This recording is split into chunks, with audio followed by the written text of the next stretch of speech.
2 days from now, we shall be beginning our Lenten season on Wednesday. I remember when I was in primary school, around this time, many of us used to think of, what am I going to give up? What am I going to fast? And because we were young, sometimes we would think of those things which we could hardly get. Some of my friends and I myself, sometimes we could say, I'll give up meat, I'll give up milk, I'll give up chocolate.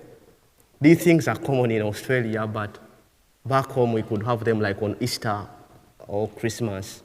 So we used to write big lists sometimes, and if you give that list to someone else, someone could say, oh, you are giving up 100 or 50 things. Yet these things were not really available for us. So we are almost not giving up many things because they were not in our reach at that moment.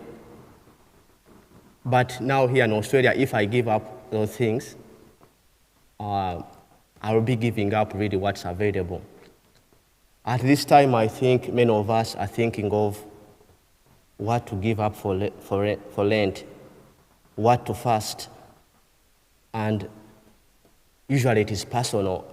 People think of different things. Some think of food, and others think of maybe a habit to give up.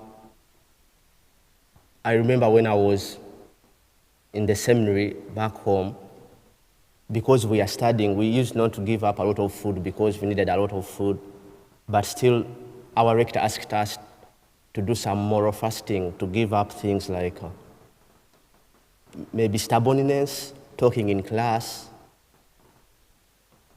not paying attention, to give up things of causing commotion when the teacher is teaching. So at our age, that we are struggling at that, and really whenever we did that, we are giving up. I'm sure every one of us here knows things that he or she ought to give up. So I think this is a time to...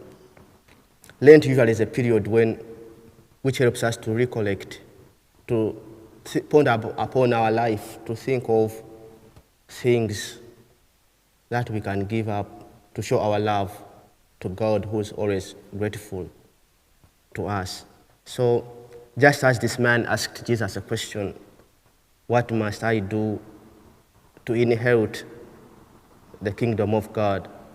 I think today let's also ask a similar question, that what must I do this Lenten season to show my love for God?